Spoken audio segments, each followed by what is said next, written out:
next month, yung kumanta na ng ganda ng Jaja. Whenever yun, narinig na ulit yung kanta ng Jaja. Thank you, Lord! Napakabuti ng ating Panginoon. Ang bagong taon. Pero bago po ang Pasko, siyempre, anniversary. I-announce ko lang, next month po ay anniversary na natin, mga kapatid sa Lord. Ang ating pong anniversary ay sa September 21. Yun po yung birthday ni Sisa Franz. At tayo po ay inimbitang lahat. Saka si Rachel, inimbitahan po tayo lahat sa birthday niya. Libre na ito ang pagkain. Tama ba? Libre pagkain na, no? Kanya-kanyang dala. So, anniversary po natin, ito po ay gagawin sa dako po ng Mayapa Covered Court, Pagsanan. Magkikita-kita po tayo po ng 8 ng umaga dyan sa Mayapa Covered Court sa anniversary po ng buong Ebenezer. Ganun din naman, ang ating pong tema dyan ay Ascend and Conquer. Mula po sa Numbers 13 verse 30, at yung pong speaker natin ay wala iba kundi si Pastor Stephen Prado. Kung kilala niyo po si Pastor Stephen Prado, nasaan po siya dyan sa yan po ay sa social media. Makikita niyo po yung kanyang mga posts dyan. At siya po yung speaker natin. Yung speaker po natin ay amin po nakasama ni Sisa Franz sa ministry natin sa DMA sa Qatar. Qatar ba? Oo, Qatar. Sa DMA Qatar. So, yun po. Makasama natin sila sa September 21. Siya po yung speaker natin. Kaya huwag po kayong mawawala, mga kapatid.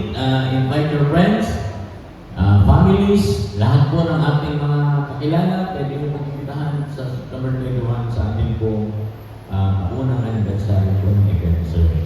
So, praise God. Malapit na po yun. Next month na. Napakabuti po ng ating Diyos. Praise God. So, huwag niyo pong kalimutan, mga kapatid. Kailan na po ulit?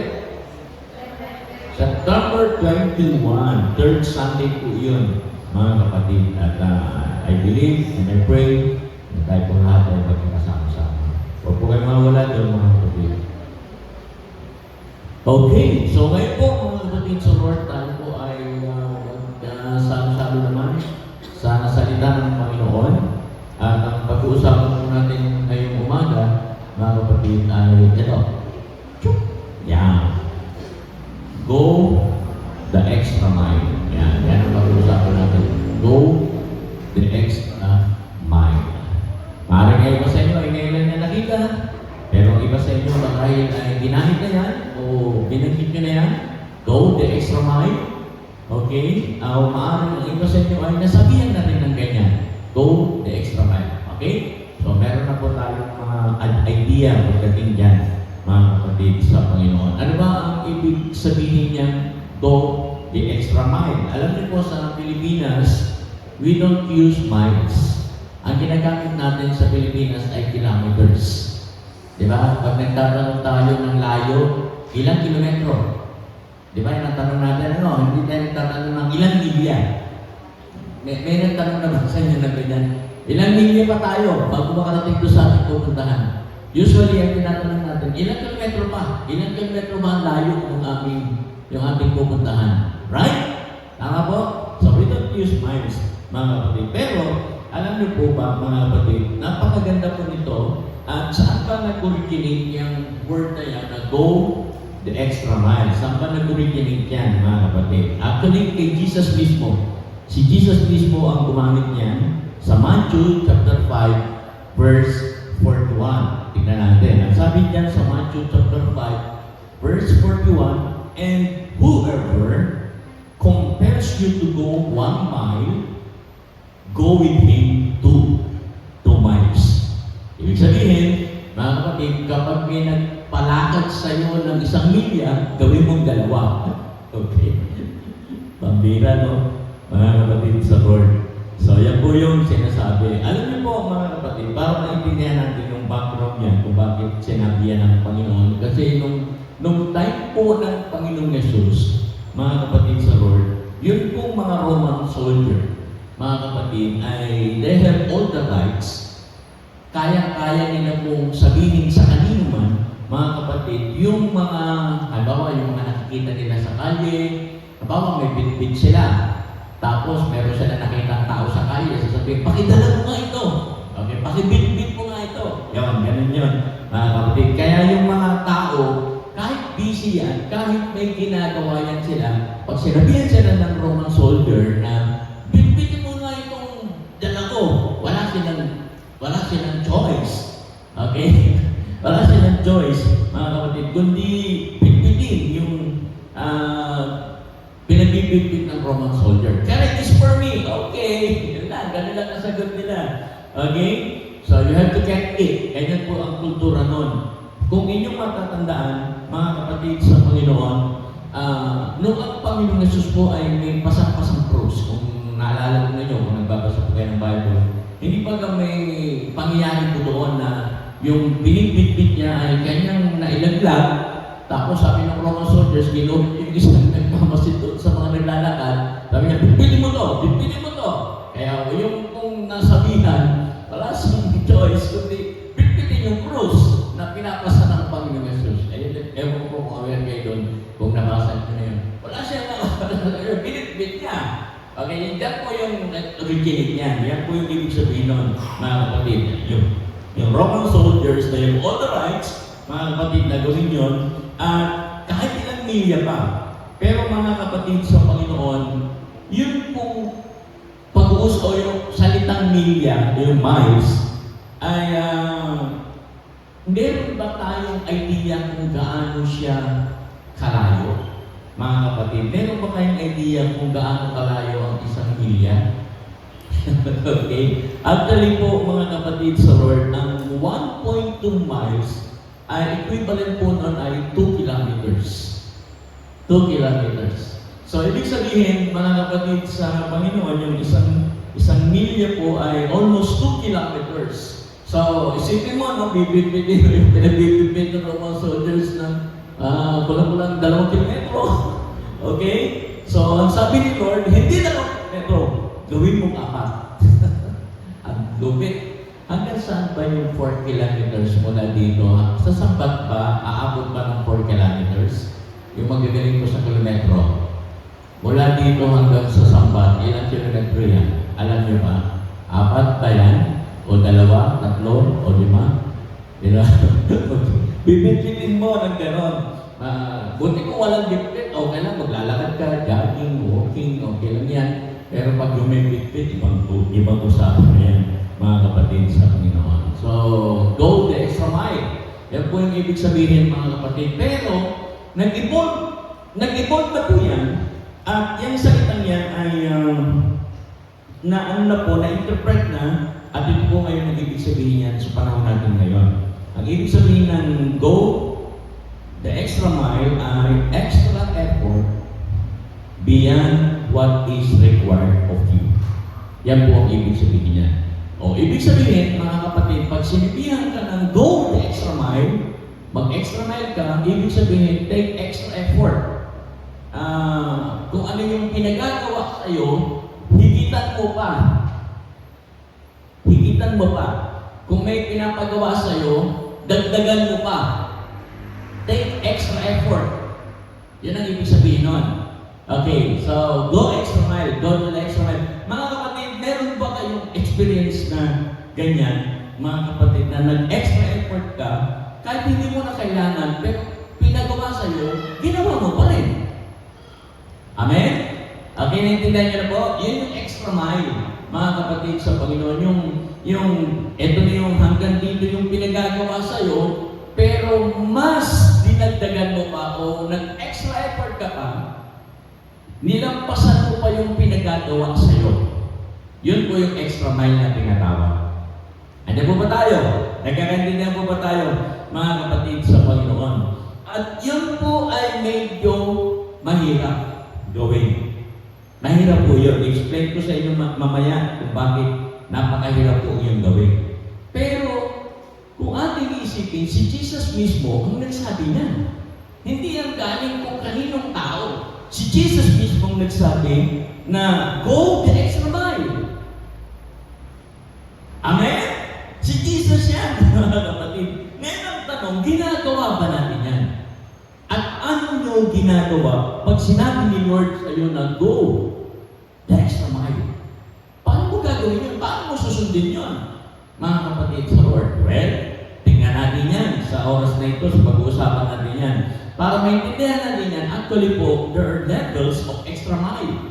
May mga level po kasi yan. Para makita natin yung level niyan, uunawain natin yan sa oras na ito, mga kapatid. Ang problema po kasi, mga kapatid, kung bakit nahihirapan tayo na mag-take ng extra effort o mag-extra mile, kasi hindi po yun madali. Hindi siya madali, mga kapatid. Yung maraming tao ay they don't want to go an extra mile. Ayaw nila. Di hanggang dito lang. Sabi mo, ito lang. Bakit gagawin mo pa yan? Sobra na. Abuso na yan. Minsan gano'n ang mga word na lalabas sa bibig ng mga nag-extra mile. Okay na ako dito. Bakit gagawin ko pa yan? Extra mile na yan. Mga kapatid. So bakit po? So tingnan natin. Bakit ayaw ng mga tao ng extra mile? Unang-una, mga kapatid, kaya ayaw nila kasi ito po'y nakakapagod na. They're too tired. Pagod na ako. Huwag mo na akong bigyan ng dagdag trabaho. Huwag mo na akong bigyan ng dagdag na gagawin pa. Okay? I'm tired. Pagod ako. Okay? Bakit kailangan ko pang gawin yan? Kailangan ko na magpahinga. Bakit kailangan ko pang magtrabaho? Bakit kailangan ko pang gawin yung pinagagawa mo? I'm tired. Ikaw na. Kaya yung iba, hindi talaga nag-extra mile. Kasi nakakapagod. Okay? Pangalawa, mga kapatid, hindi lang ito nakakapagod. Ito po ay inconvenient. Mga kapatid, hindi siya maganda. Wala kang mararamdamang convenience na okay ba ito? Hindi siya okay. Hindi okay yan, mga kapatid sa Panginoon. Lalo na kung ikaw po ay maraming ginagawa, you are preoccupied. Ang dami kong ginagawa, ang dami kong trabaho, ang dami kong dapat gawin. Okay, ayaw mo na ng extra mile. Huwag mo na ang dagdagan yung trabaho ko. Okay, huwag mo nang dagdagan yung ginagawa ko. Preoccupied, ang dami na natin ginagawa, tapos uutusan ka pa, tapos bibigyan ka ng extra mile. Sino po sa inyo ang masayang ganon? Yung ang dami mo nang ginagawa ay may dinadagdagan pa yung trabaho mo. Gusto niyo yun? Di ba? Yung dapat ay magpapahinga ka na, pagod ka na, okay ka na, tapos biglang bibigyan ka ulit ng another pasan, another mile. Wait.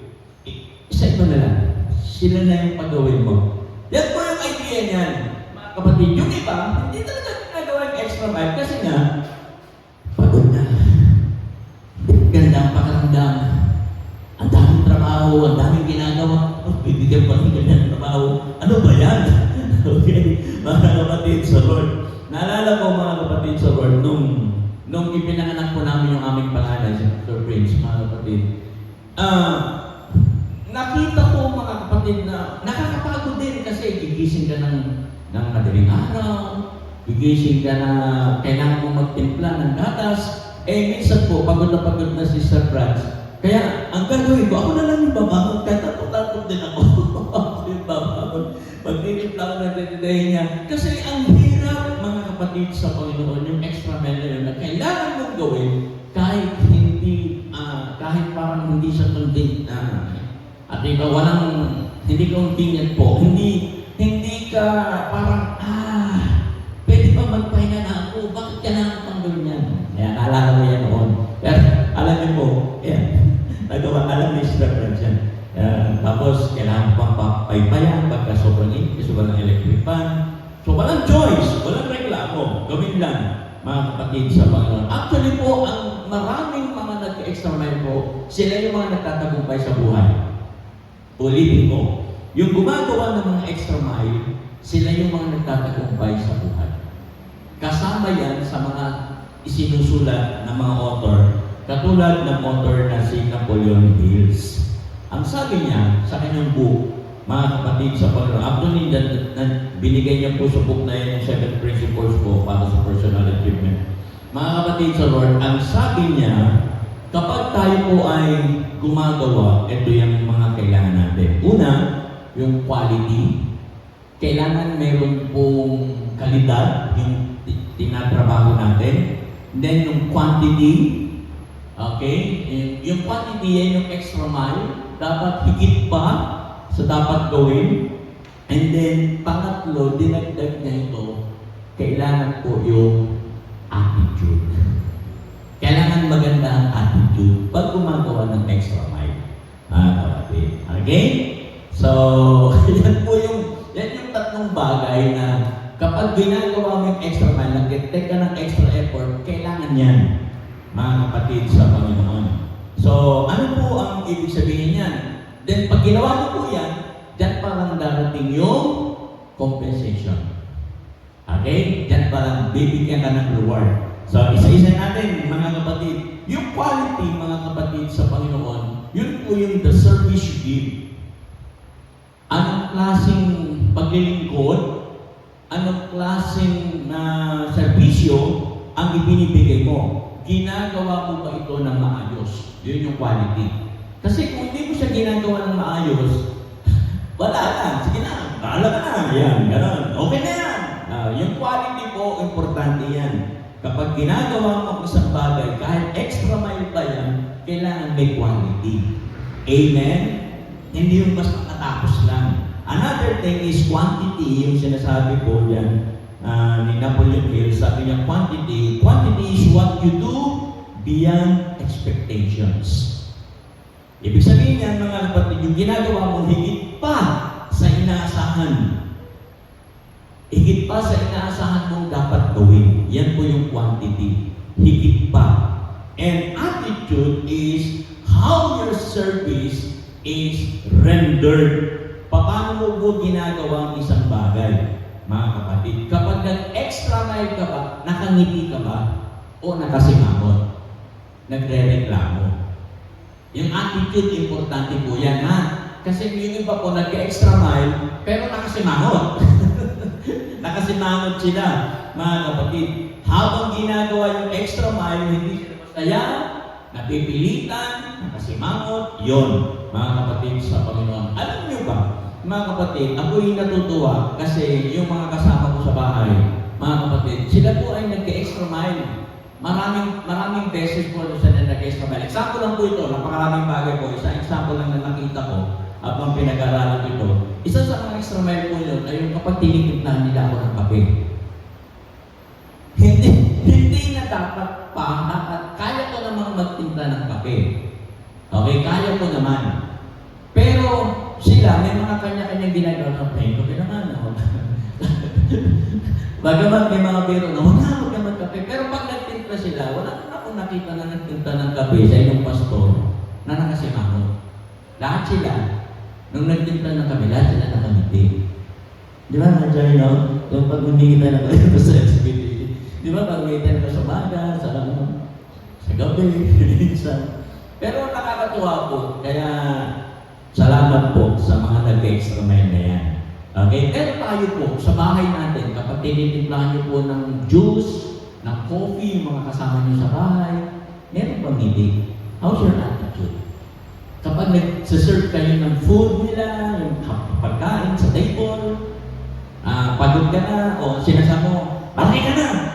Ikaw nang paano serve sa sarili mo! Anong yung ganun ba ginagawa natin? Ang laki mo na ako pang maglilingkod sa'yo. Yan. Pag ginawa niyo po yun, mga kapatid, yung extra mile, dapat merong ngiti. Amen po? Mga kapatid sa Lord. And then, pag ginawa natin yan, dyan palang darating yung compensation. Ito po yung unexpected rewards from your actions. Magugulat ka, uy! Nilibre ako. Binigyan ako ng blessing. Yan, minsan, di ba nakakatanggap tayo ng ganyan minsan? Blessing, nakakatanggap. Kasi, you do something na parang, wow, okay to Okay, yun, mga kapatid. Pero, ang extra mile po, hindi mo yung ginagawa para sa tip. Hindi mo yung ginagawa para sa compensation, para bayaran ka. Ang extra mile, mga kapatid, ay reward doon sa effort mo na ginawa para sa kanya ng may galak. Then, ginagawa mo yun, pero alam mo na yung extra mile mo, hindi yung tao magbabayad, si Lord ang gaganti sa'yo. Naintindihan? Nag-extra mile ka, pero ang reward, kay Lord. Kay Lord po ang reward.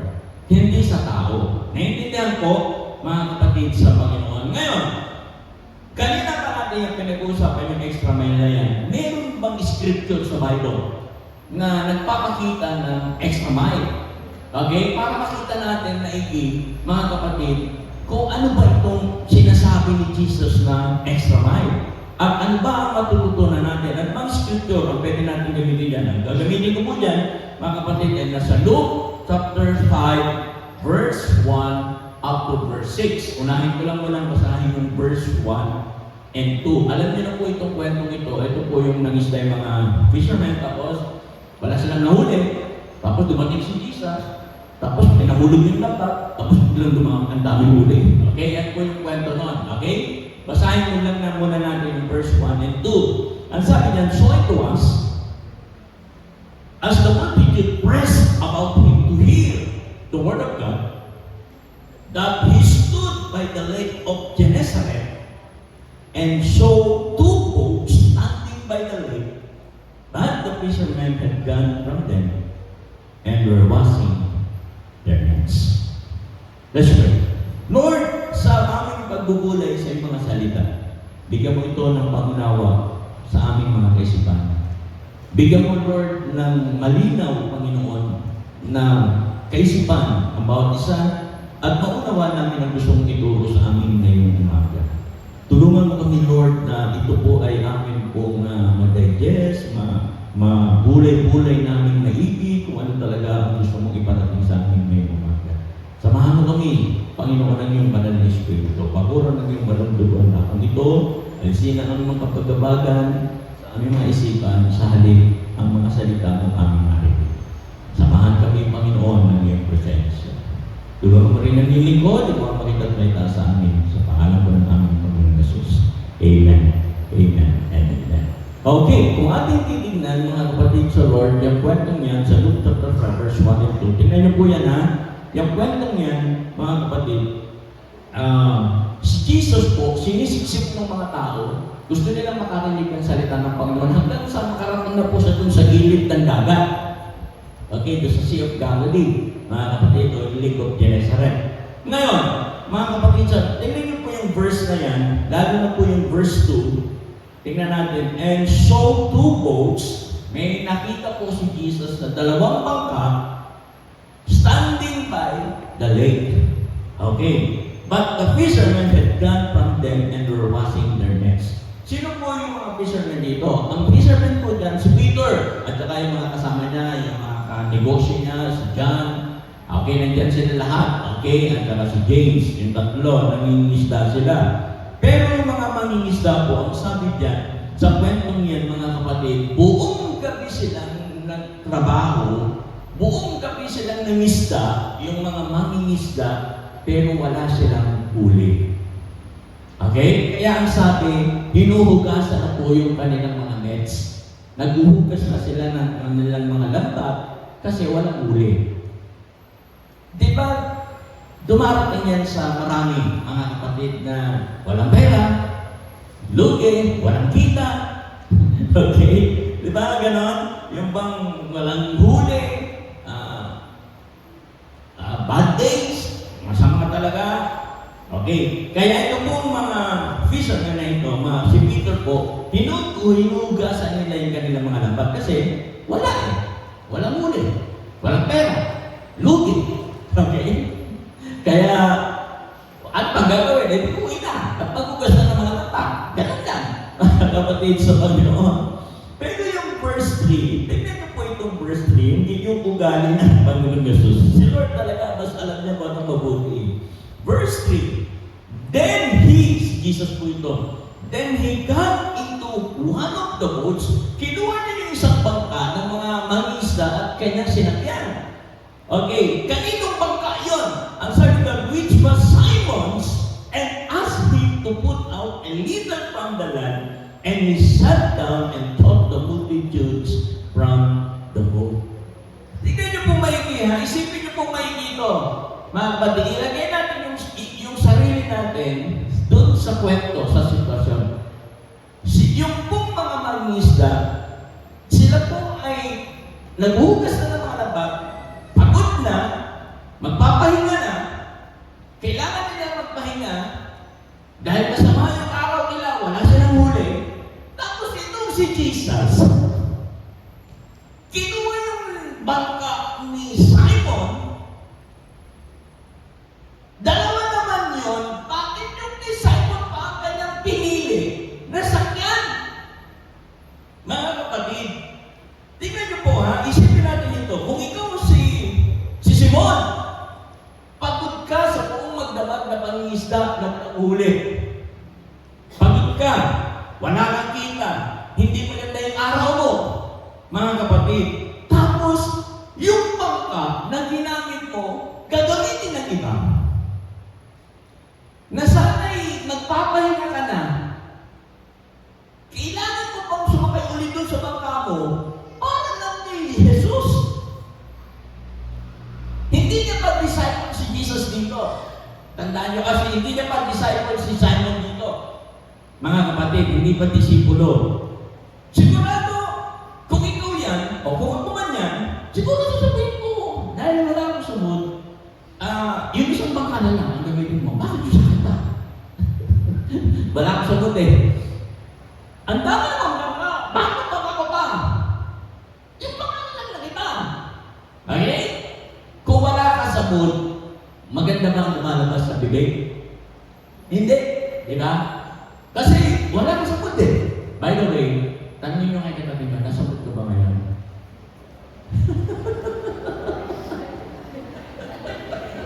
Nasa mood ka ba? Sipin nyo maigi. Para ba dito, Lord? Si Simon po, wala sa mood. Kasi, pwedeng sabihin ni Simon na, "Uy, Jesus, alis. Huwag yan bangka mo, huwag yan. Baka masira yan. At ang tao. Huwag yan bangka mo." Pansinin po natin, mga kapatid, na doon sa dalawang bangka, yung bangka ni Simon, ang pinili. Meron kayang nasa isip si Jesus pagdating dito.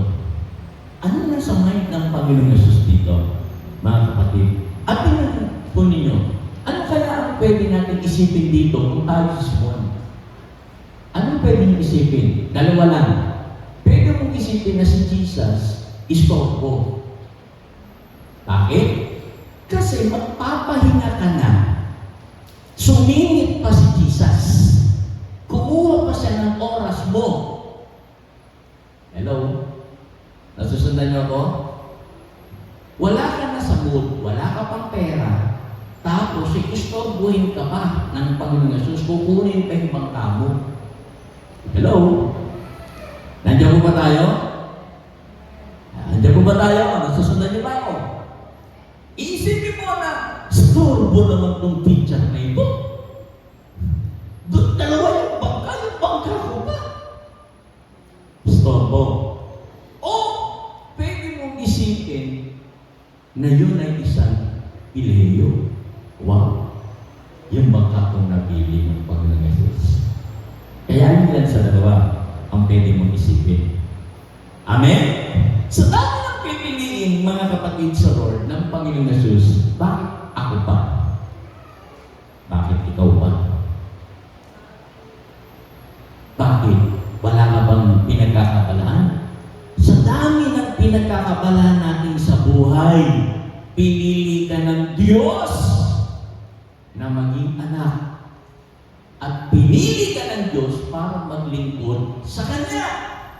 Tanong, istorbo ba si Jesus sa oras mo?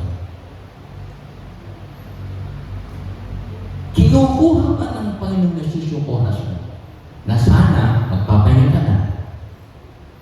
Pero ikaw ba yung pinili? Dapat linggo. Papahinga ka kasi buong linggo ng trabaho. Tapos linggo, sising pa pa.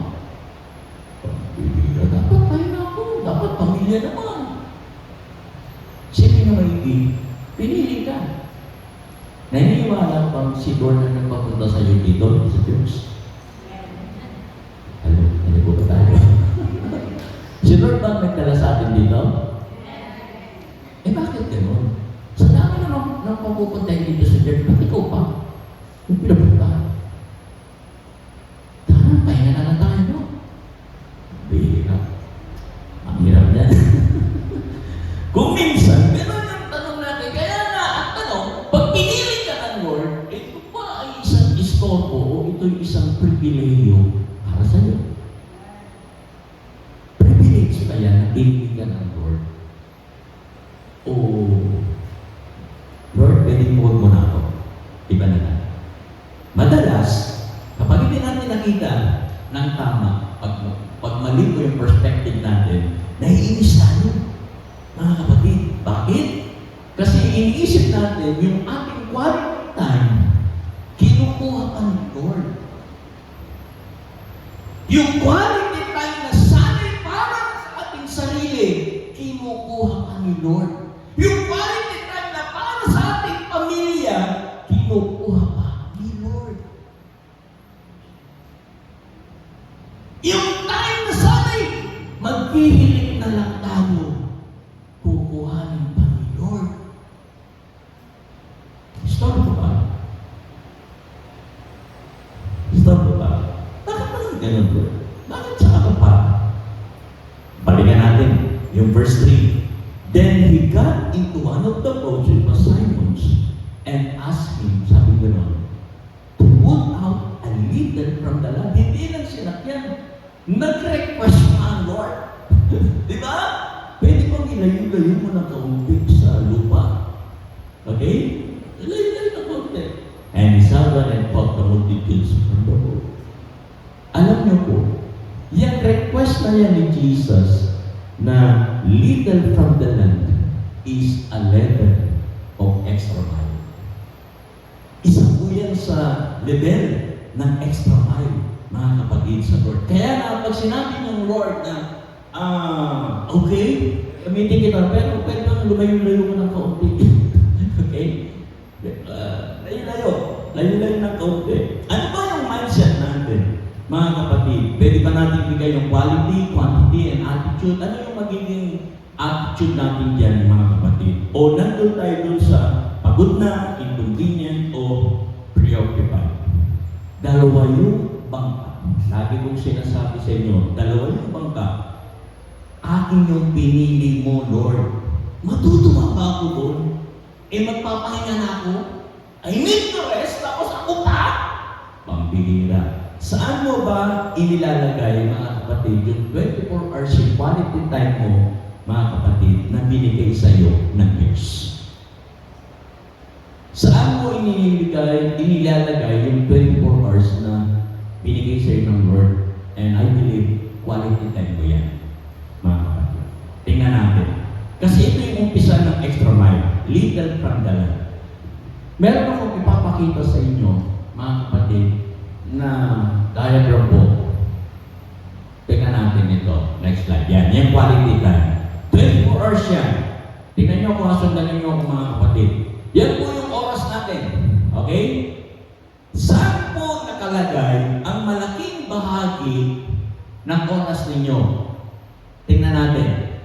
Yon. Saan po yung malaki? Sa work. May oras tayo para sa ating pamilya o para sa ating sarili. Okay? Ilang oras ba nagtatrabaho mga Pilipino? 8? 10? 12? Ilang oras? 8! Okay, papasok ng alas 8, lalabas na alas 5. 8, 9, 10, 11, 12. 1, 2, 3, 4. May lunch break. Wala ka sa work nun. Okay? Okay. Pero yung iba, papasok ng mas maaga sa alas 8. Uuwi ng higit pa sa alas 5. Anong tawag ko? Overtime? May bayad yun? May bayad yun? Okay. Ang laki nung nakukuha, mga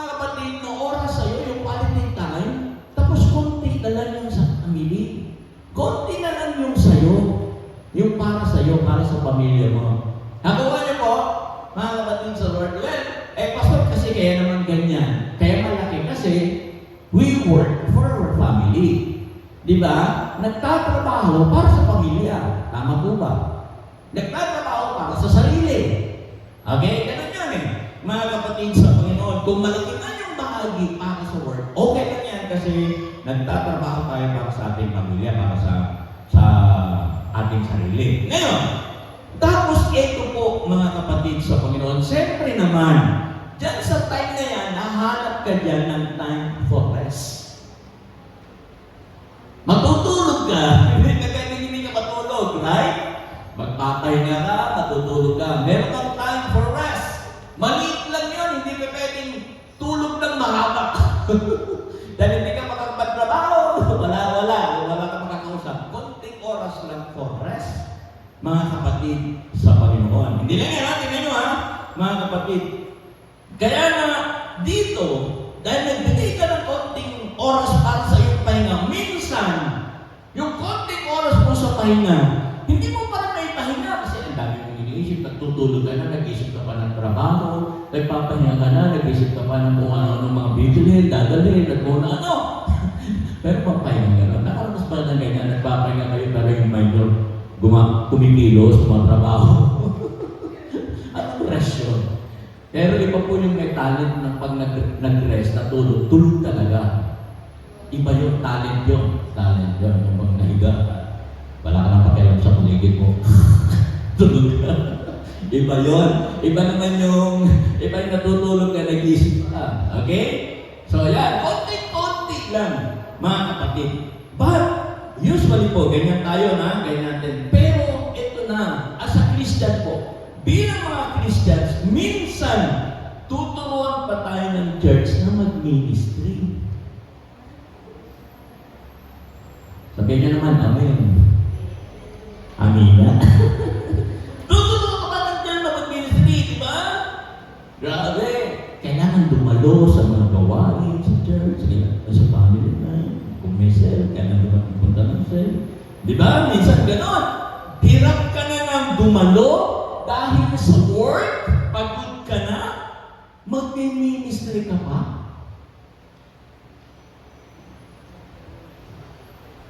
Ang hirap yan mga kapatid sa work. Di ba nyo, hindi nyo, mga kapatid, kukuha din ng oras yung ministry para sa iyong pamilya. Di ba? Dapat nasa pamilya ka, pupunta ka ng church, aating ka ng gawain. Kukunin pa yung oras mo para sa pamilya. Kaya iba nagre-reklamo dyan, pambihira. Oras ko na sa pamilya, pupunta pa ng church, pupunta pa ng gawain. Kasi kukunin eh. Are you there? Nandiyan po ba tayo? Di ba, family first, family first. Ganun ba yung kandira mo, di ba? Mga kapatid, kukunin pa talaga yung oras mo sa pamilya na nga yan. Minsan mo na lang makita yung kapamilya, kasama mo sa pamilya, kukunin pa ng ministry yung oras mo. Ang hirap yan. Sino po sa inyo dito ang naka-experience ng lakbay-aral? Lakbay-aral, mga KB students? Di ba? Pambihira. Kailangan mong umabsent sa trabaho. Kailangan mong iwanan ng pamilya para sumama sa lakbay-aral. Right? Nakuha yung oras, di ba? Nakuha yung oras sa pamilya, nakuha yung oras sa trabaho, absent na yun, maglilib. Kasi may lakbay-aral. Andiyan ba kayo? Hello? May mga nagtitigil po. May nagdanon, di ba? Kukunin yung oras mo, mga kapatid. Hindi lang yun. Hindi lang yung family. Minsan, kahit yung oras mo sa pahinga, kukunin niya din. Kukunin niya doon. Hanggang sa maging kalakarayan ng buhay. Ganyan na yung oras mo. Work, rest, family o sa sarili, and then ministry. Yung ministry, yung liit lang. Hindi naman talaga kinukuha. Sino sa inyo dito ang buong oras nasa ministry? Sino pong 8 hours na sa ministry? Di ba? Kunti lang eh. Mga kapatid. Kaya nga dahil dyan, nasisira yung yung routine ng iyong buhay. Mga kapatid, makikita mo na eto na pala ang buhay ko. May konting rest, may konti sa pamilya, sa sarili, tapos may konting oras para sa ministry, tapos malaking oras para sa trabaho. Pakisabi nga sa katabi mo dito, yan, parang ako yan, yung oras na yan. Okay? Sabi sa katabi mo, ako yan, ako yan. Amen? Ano po ba tayo? Ganyan tayo, mga kapatid sa Lord. Kung may ginagawa sa Lord, ganyan tayo. So, ang tanong lang, yung ministry, yung bahagi nyo ng ministry na kinuha ng Lord sa'yo, istorbo ba yun sa quality time mo? Istorbo ba sa quality time mo yung paglilingkod mo sa Diyos? Istorbo ba sa quality time? Kayong sumagot niya, mga kapatid sa Panginoon. Kaya yung iba, ito yung dahilan nila na kontento na ako sa pagdalo. Dadalo na lang, pero ministry, sorry, wala na akong time para dyan. Okay na akong mag-church, dadalo, pero ministry, pag-iisipan ko, pero wala akong time na may bibigay sa ministry. Hindi ako pwede mag-involve sa ministry. Sabi sa katabi, hindi ako yun, ha? Di ba? Ay, hindi na matin ng mga ibang activity, hindi na maawag ng ibang ministry.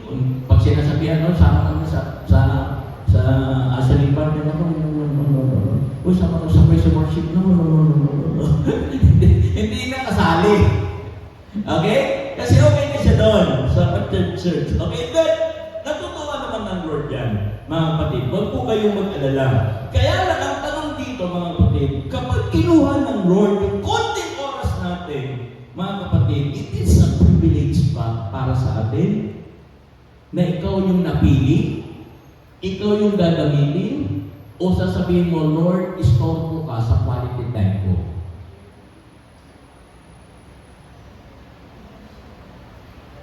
No way, Lord. No. Istorbo yan. Sisirain yan ang routine ng oras ko. Istorbo yan, Lord. Istorbo.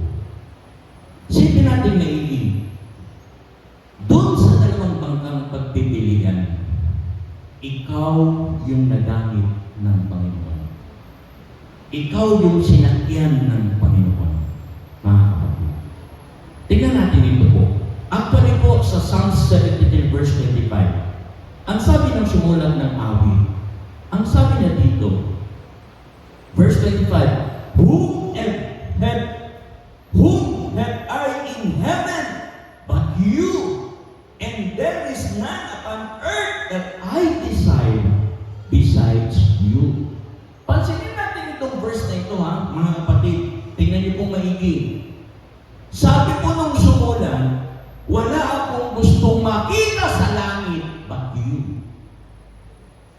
Hindi ang mga angels, hindi ang mga ginto na lalakaran, hindi yung kagandahan at karangalan ng langit, but you. Who am I in heaven but you? Yan din ba ang Bisaya natin? Nagsumulat ng awit na yan na sabi niya, pag ako'y pupunta sa langit, wala akong gustong makita kundi ikaw. And there is none upon earth, wala ka naman sa mundong ito, that I desire besides you. Wala akong hindi desire sa lupa, kundi ang mapalapit sa iyo. Ang makapiling ka. Amen? Ang sarap naman. Nasarap na mga kapatid sa Lord. Talagang sa Lord lang talaga yung buhay niya. And then sinundan niya pa sa verse 26, My flesh and my heart fail. Binibigo ako ng aking katawan. Nagkakasakit ako. Binibigo ako ng aking puso. Nasasaktan ako. Nabibigo ako. Nagkakaroon ako ng mga tuwa-tuwa masakit na damdamin. My heart fail. Sabi niya, wala akong makita. Sabi niya, but God is the strength of my heart. Ang Diyos ang magbibigay sa akin ng lakas. Siya magpapalakas sa aking puso. And my portion forever. Wow! Mga kapatid, nabibigo ako, yes, Lord, pero ikaw ang lakas ko. My God is my whole portion. Ikaw yung malaking bahagi ng aking buhay. Ganyan ka kahalaga, Lord, sa buhay ko. Ikaw yung malaking bahagi, my portion forever. Lord, hindi ka paningit sa oras ko. Hindi ka paningit, Lord. Hindi kita isisingit sa itinerary ng buhay ko. Lord, hindi kita isisingit. Hindi ka paningit. Pag walang ginagawa kay Lord, pag hindi masyadong busy kay Lord, pag busy, Lord, sorry, ka lang muna.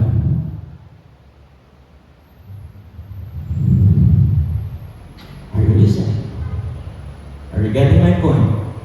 Minsan, ginagawa natin paningin si Lord. Lord, pag okay ako, pag walang hindi masyadong busy schedule, ang itinerary ko, okay, sisingit kita. Magtatry ako, Lord, na maghanap ng oras para sa iyo. Isisingit ko yung oras para sa iyo. Hindi ganoon. Sabi ng sumulat, you are my portion forever. Yung buong bahagi ng buhay, sa iyo yan.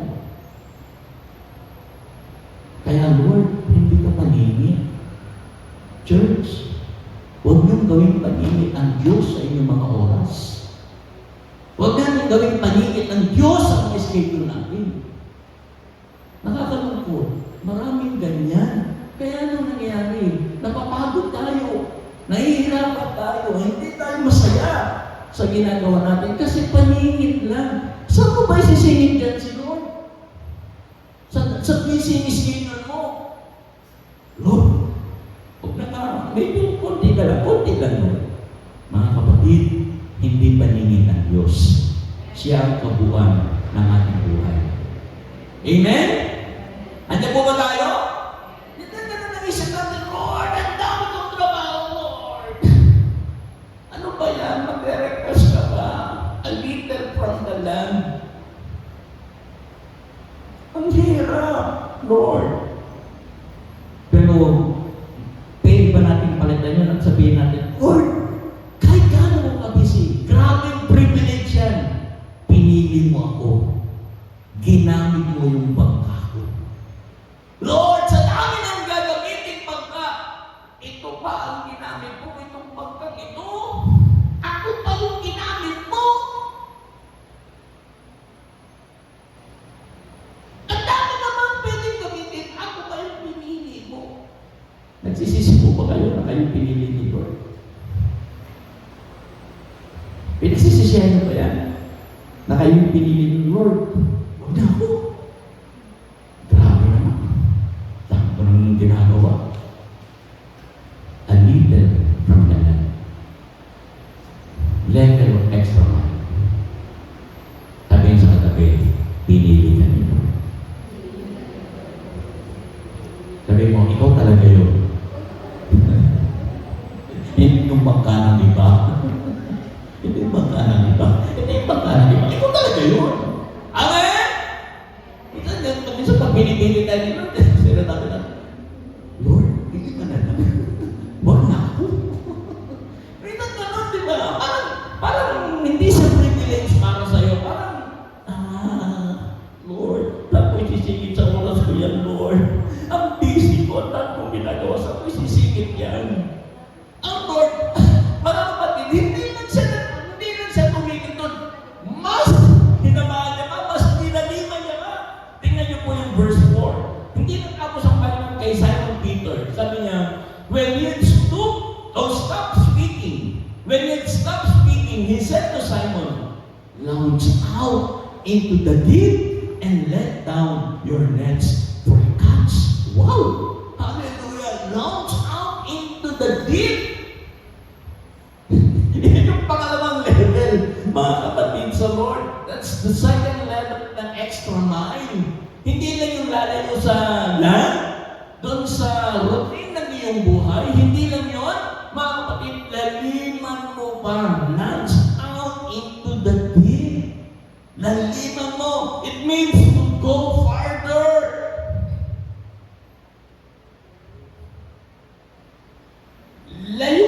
pa. Laliman mo pa. Amen! Minsan hinahamon talaga tayo ng Diyos ng ganyan sa paglilingkod natin. Anak, laliman ko naman yung paglilingkod mo sa akin. Launch out into the day. Laliman mo naman. Pero tandaan niyo po, Lord, hindi ko na po kaya, Lord. Hindi ko na kaya. Hanggang dito lang talaga ako. Hanggang dito lang, Lord. Remember this, hindi ka hamunin ni Lord na hindi mo kaya. Hindi papagawa ng Lord sa iyo isang bagay kapag hindi mo kaya. Ibig sabihin, kaya mo yan. Pakitapik nga yung katabi. Sabihin mo, kaya mo yan. Amen? Sige po, yung kabila naman ang tapikin nyo. Paano makaganti kayo? Kaya mo yan. Amen! Hindi tayo hahamunin ni Lord at hindi natin kaya. Ano yun? Pag gagawin ka ng Lord, tapos wala kang lakas, Lord, ano yan? Hindi, kaya mo yan, mga kapatid sa Lord. Amen? Pero ito lang matindi.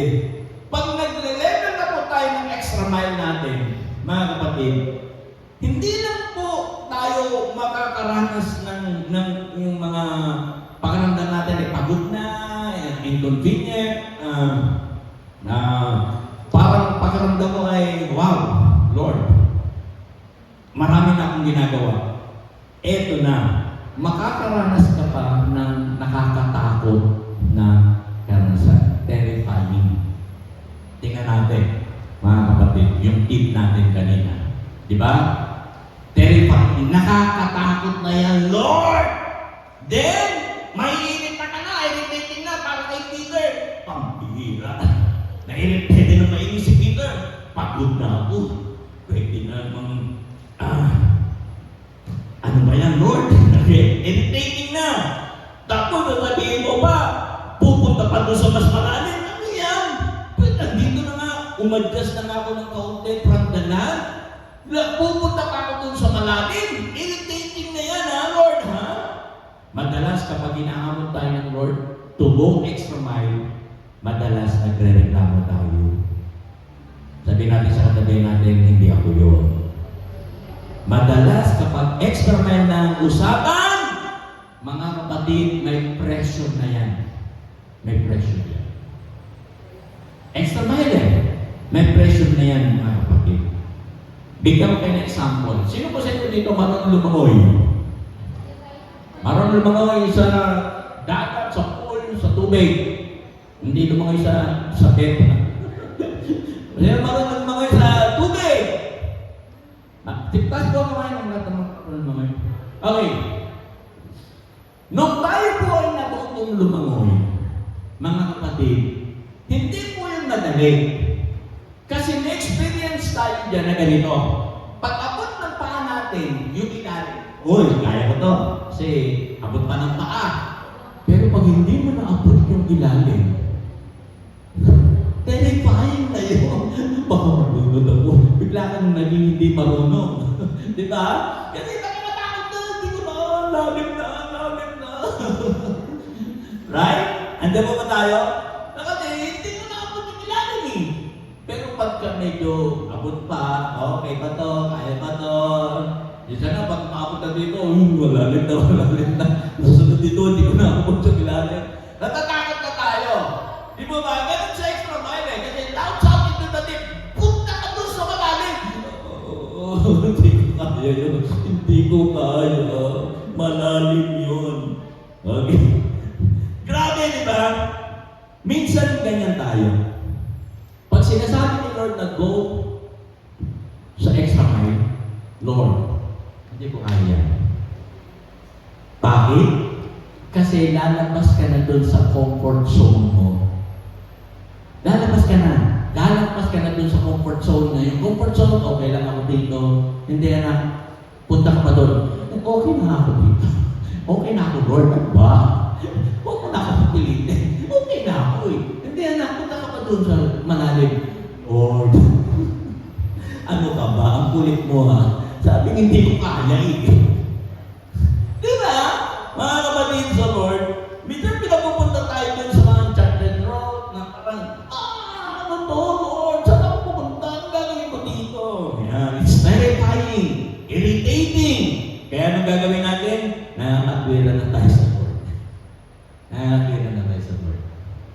Di ba? Kapag hinahamon tayo ng Lord ng extra mile, lalo na sa church, anak, do something for me. Hindi lang pagdalo. Do something for me. Pagdalo nga lang, Lord, hirap na ako. Pagdalo lang, Lord, hirap na ako. Anak, ang sinto na din, Lord, okay na. Naka-adjust na ako, little from the land. Huwag naman yung sobrang papupunti mo pa ako sa malalim. Di ba? Nagagalit na, Lord, sige, susunod, hindi na ako sisinta. Susunod, ayaw na. Diba gano'n? Ayaw na. Grabe. Kung ano-ano na pinapagawa ng Lord, nagagalit tayo, umiinit na yung gulo natin. Saan natin, ayaw ko na, Lord, ayaw ko yan, Lord. Hindi ko yan magagawa. Wala akong oras para dyan. Hindi ko kaya yan. At kung ano-ano pa ang sinasabi natin sa Lord. Di mo ba? Okay lang dito. Ayaw ng extra mile. Bakit? Kasi yung comfort zone, nasi-shaken eh. Ano siya? Lord, okay na ako. Tapos na. Pabira na ba yan? Di ba? Minsan ayaw natin na na-stretch tayo. Ayaw natin yun. Masakit yung na-stretch ka. Very irritating. Na-stretch tayo. Pero paano? Kapag si Lord yung nag-stretch sa'yo. Paano pag si Lord yung nag-stretch sa'yo? How will you respond? Mga kapatid, how will you take it? Pag si Lord na yung nag-stretch sa'yo, paano dadalhin niya?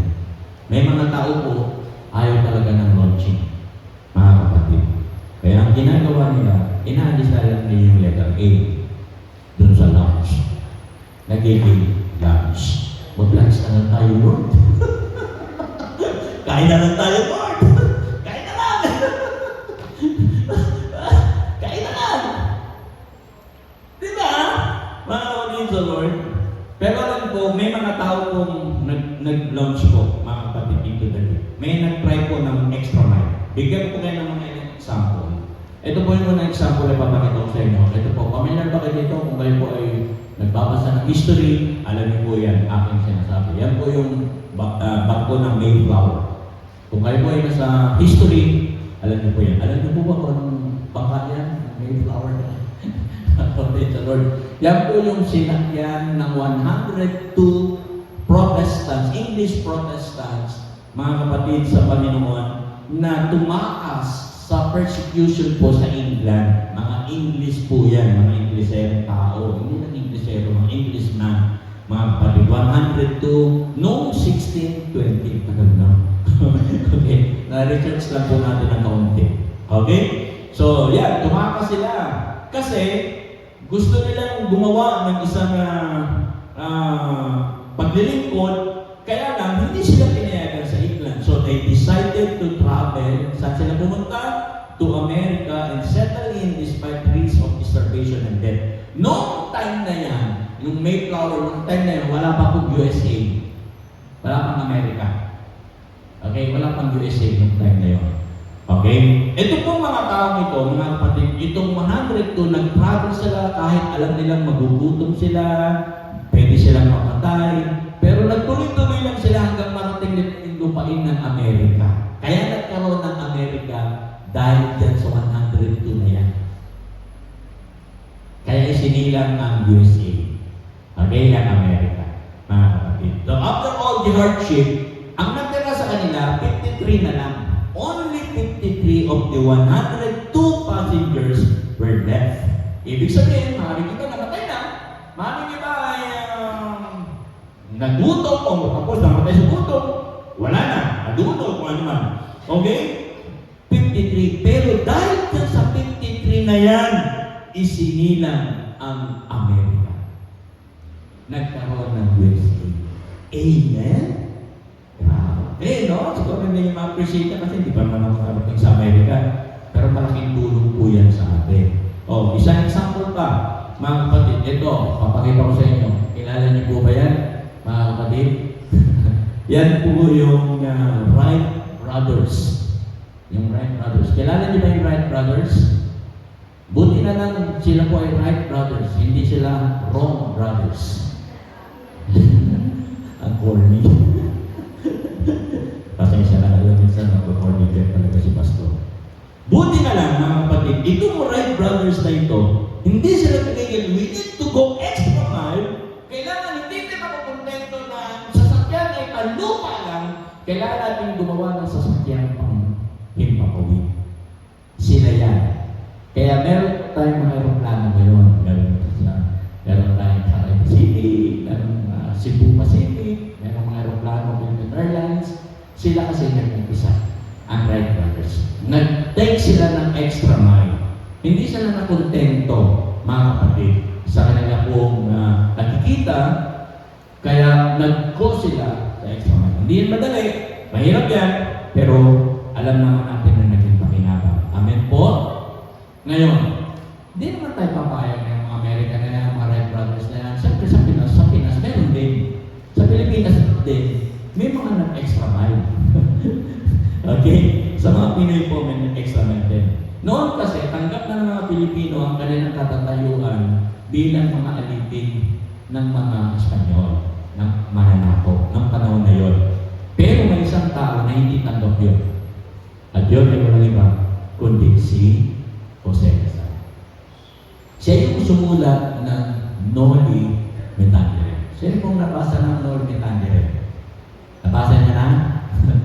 From cover to cover? Book 1 yan. Ito siya. Every gusto mismo. Okay. Si Jose Rizal po, mga kapatid sa Panginoon, siya po ang sumulat niya. He initiated, nag-initiate po siya ng nationalism leading to the 1896 Philippine Revolution. Ibig sabihin, hindi pa pwedeng mananatili tayong alipin. Kasi nung time na yon, mga kapatid sa Panginoon, ay talagang kontento ng mga Pilipino na sila'y alipin. Maging yung damit nila, yung ating barong Tagalog, pansinin niyo po, mga kapatid sa Panginoon, na ang nag-initiate po na yung mga ibang bansa din. Kaya po yung mga barong Tagalog natin, nakakita na po kayo ng barong na may bulsa dito, yung may bulsa dito. Kasi bawal sa kanila yun. Mga kapatid, hindi pwedeng nakatago yung mga, baka mamaya kung tinatago doon. Kaya yung mga barong natin, walang bulsa dito, walang bulsa sa dito. Kasi bawal magtago ng kamay. Okay? So, yun po, hindi pwede yan. Kaya sabi sa mga kapatid sa Panginoon, nag-initiate po siya, sabi, kailangan may pakita natin ating kasarian. Hindi pwedeng tayo maging alipin habang buhay. Si Rizal, nag-extra mile po siya na naging natumpas ng kanyang buhay. Pero, in-inspire niya po ang mga Pilipino. Inspired resistance and unity among the Filipinos. In-inspire niya po yung mga Pilipino.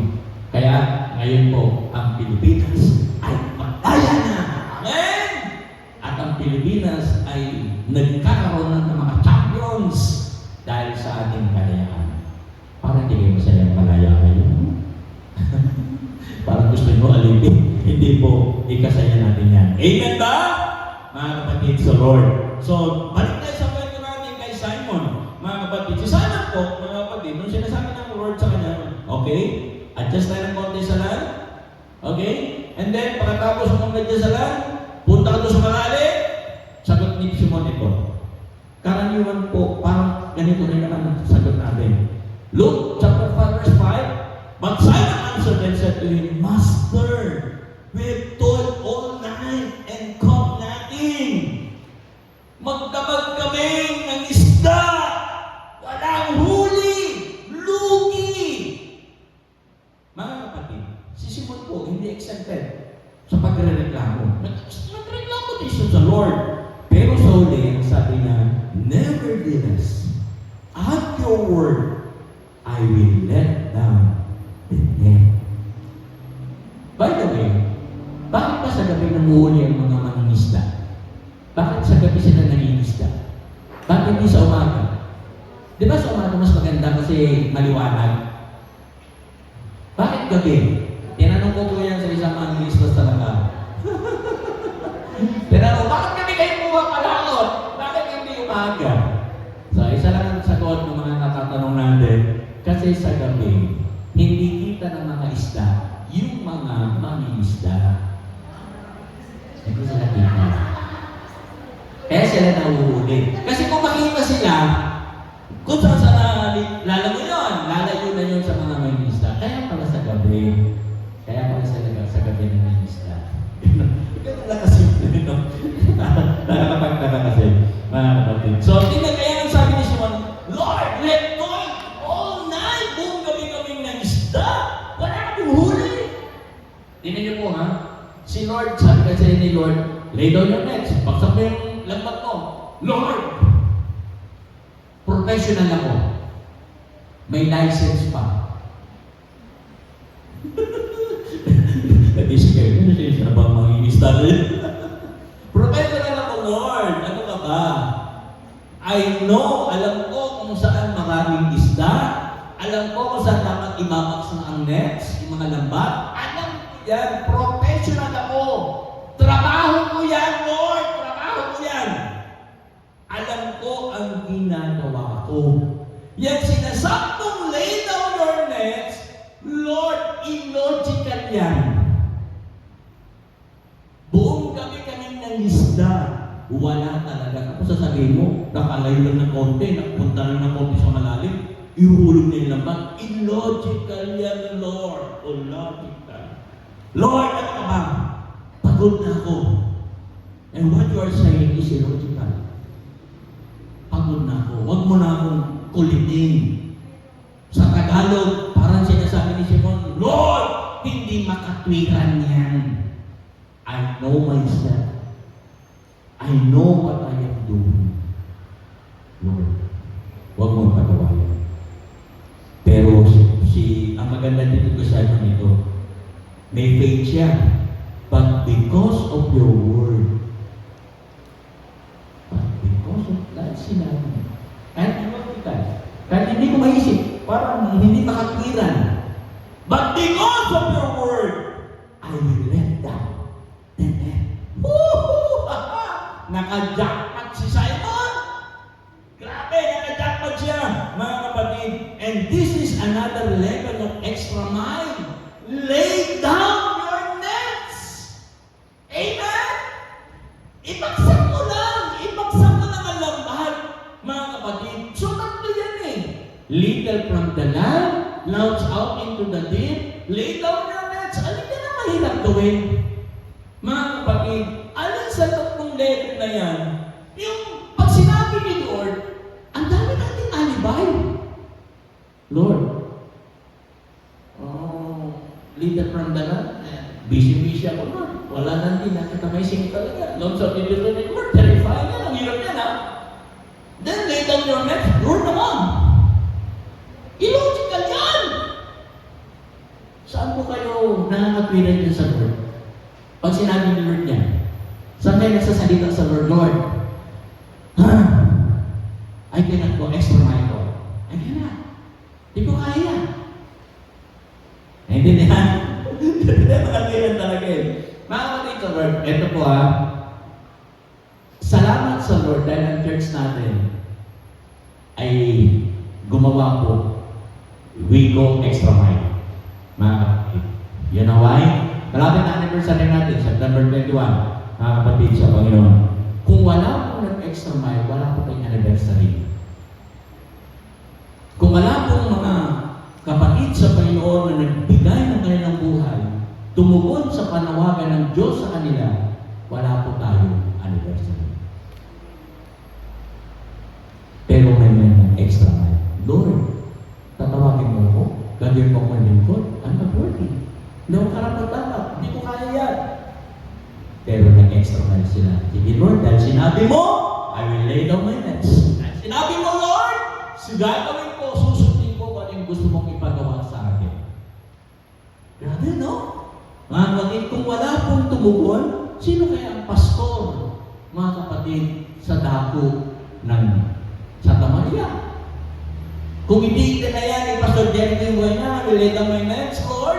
Kung hindi na ginawa yun, sino kaya ang pastor ng Santa Maria? Sino kaya ang pastor sa Kalayaan? Sino kaya ang pastor sa ibang church natin? Kung kung walang nag-lay down ng nets. Nasa yung mga kaluluwa ngayon, mga kapatid, sa Panginoon. Buti na lang, may mga nag-lay down ng nets. Sige, Lord. Lay down your nets. Okay, Lord. Tutugon ako sa panawagan mo. Okay lang. Di ba? Kapatid, so Lord. Alam niyo po ang church natin, kung meron man tayong mga nakikitang pagbabago sa church natin, dahil yan po sa mga nag-extra mile.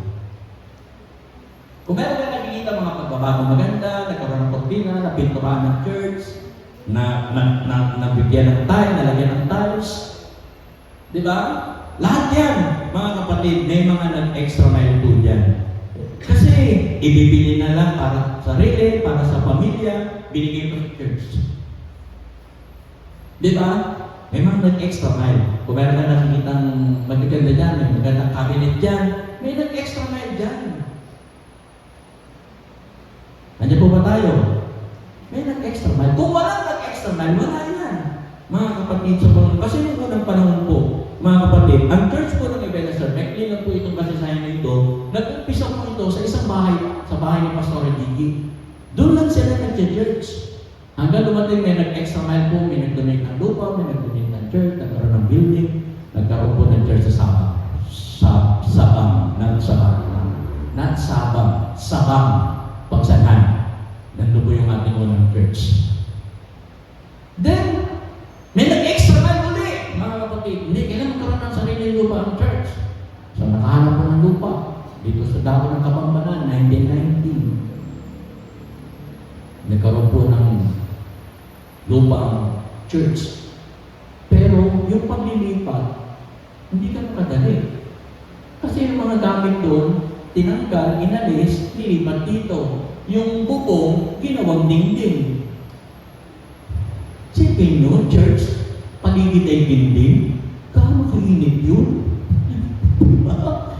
Pag huwag ka lang mapapadikit sa dingding, mapapasok pa dahil sa sobrang init.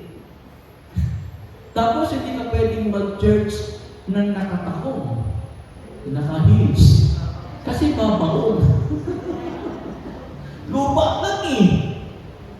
Buti tayo, kahit na nasuot natin, wala na, okay na, di ba? No, hindi pwede. Ang init, ang init. Wala mainit talaga. Mga kapatid sa Lord. And then, nung time na yan, mga kapatid sa Lord, pag magkakantahan kami, Manila paper. Next song, please. Yan, yung Manila paper. Sino nakakot ng gano'n? Okay. Diba? Ang hirap. Buti na lang na nag-extra mile talaga. Kung walang nag-extra mile, baka naman gano'n pa rin tayo. Diba? May nag-extra mile. May nagbigay ng projector. Oo, projector. Overhead projector. Sino nakabot ng projector? Yung mga ginagawa yung mga slide, yung mga songs, sinusulat sa Tapos lumalabas. Ang problema, ang hirap ng projector kasi pag sobrang liwanag, wala ka nang makita. Ano yun? Di ba na makita nilalabas doon ng projector? Bili ng ilaw. Buti na naman ng extra mile. O ayan na tayo. May TV na tayo. Tatlo pa. Amen? Anong makamalay natin sa banda pa ron pag may extra mile, magkaroon tayo ng level? Lay down your nets. Amen? Para ayaw. Alam nyo, ang hirap yan, mga kapatid sa Panginoon. Ang church po natin, mga kapatid, kaya po, may mga isinisikan na mga church sa iba't ibang lugar dahil may nagle-lay down ng nets.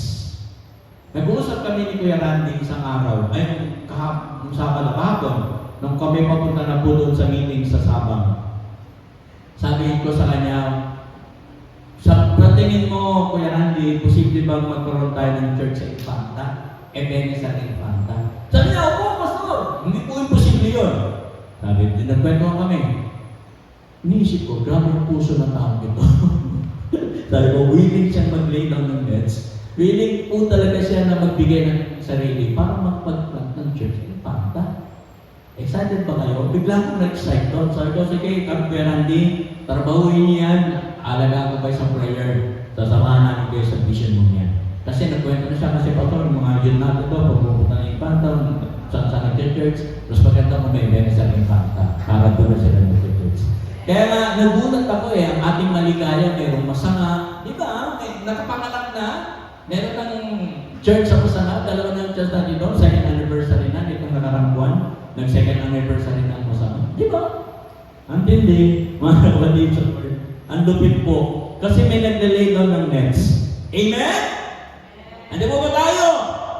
Anong malay natin isang araw? Makita niyo po, may Ebenezer Batangas.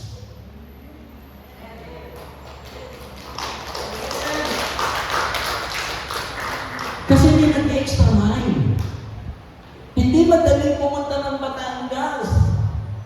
Pero may nag-extra mile. Magdaday na network.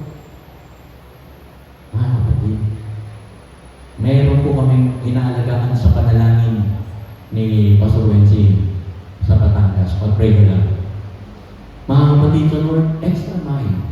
Lay down your legs. Ilagay mo lang, ihulog mo lang yung lambat mo. Si Lord ang bahala. Tumugon ka lang sa extra mile. Amen! That's another level of extra mile. Lay down your nets. So what is your extra mile? Mga kapatid, huwag niyo pong tingnan ang mga pagsubok na dinadaanan ng mga churches ngayon. Hindi lang tayo ang dumadaan sa mga pagsubok na ganyan. Pag nagkukataon ng mga pastor, nagkukataon ko yung mga leaders, alam nyo, lahat po dumadaan. But be firm on your faith. Be firm on your commitment. Huwag po kayong bibitaw. Mga kapatid, malapit ang dumating si Lord. Ang kailangan lang, mga kapatid, lay down your hands. Continue to go extra mile. Amen? Pakisabi sa katabi, extra mile, kapatid. Ilan-ilan mo lang lambat mo. Tumaya ka na. Amen! Tingnan natin, last words. And when they had done this, they caught a great number of fish, and their net was breaking. Grabe naman, ano ba yan? Grabe. Kapag ganito na mangyayari, siyempre, mag-iiba na yung attitude mo dyan. So ano po yung tip natin dyan? Siyempre, hindi na tayo dyan na-irritate, hindi na tayo magre-reklamo. So ano na po, ang gagawin natin dyan, we will trust. Mga kapatid, yan ay ating pong gagawin. Lord, nag-extra mile ako, Lord, I trust in you, ikaw na ang bahala. Dahil sinabi mo, I will lay down my nets. Wow! And what you did will be iconic. Pag sinabing iconic, mga kapatid sa Panginoon, distinctive excellence, aalalahanin ka ng mga tao. Yan ang ibig sabihin ng iconic. Mga kapatid, tingnan nyo si Peter. Yung ginawa niya, iconic yan. Hanggang ngayon, pinag-uusapan ng kanyang ginawa. Naintindihan nyo? Kayo po, isang araw, iiwanan natin ang mundo ito. Ang tanong, iconic ka ba? Meron bang ikukwentong maganda ang mga tao sa iyo? Itong tao ito, ang tapat niyan sa Lord, tapat yan sa church, tapat yan sa paglilingkod, tapat yan sa maraming bagay. Iconic. Yung kwento ng buhay mo, ang ganda. Pag iniwan mo ang mundo nito, alam mo yung kwento na pagkukwentuhan sa iyo. Ang ganda ng kwento ng buhay mo. Tingnan mo yung katabi mo, iconic yan. Sabi mo, iconic ka. May magandang kwento ang buhay pananampalataya mo. Amen? Amen po? Hindi yung, ito, pananampalataya nito, wala, konti pagsubok, wala na yung matras. Hindi ganun ang kwento. Ang kwento ito, daming pagsubok, pero nakatayo na ito. Naglilito na ito. Yun, ay komple. Kasi, nag-extra mile siya, mga kapatid. Dahil doon, mga kapatid, siya po ay prosper. Big cuts. Wow! Natandaan na siya, nagkaroon pa siya ng big cuts. Ang ganda. Yan po sana yung ating kwento natin. And here's the large cuts. Mga kapatid, another level of extra mile. Gusto niyo po ba ng large cuts? Maraming tao ganyan. Lord, gusto ko magtagumpay! Lord, gusto kong yumaman! Gusto kong magkaroon ng ganito! Lord, bigyan mo ako na! Yes! Bibigyan naman ni Lord yan. Yan din ang gusto ni Lord. Bakit? Yan din, mga kapatid, but go the extra mile. Amen? Umpisa natin dun sa verse 11. Just a little. Move a little from the land. Amen? Bigyan mo na, Lord, you're my portion. Ikaw na talaga.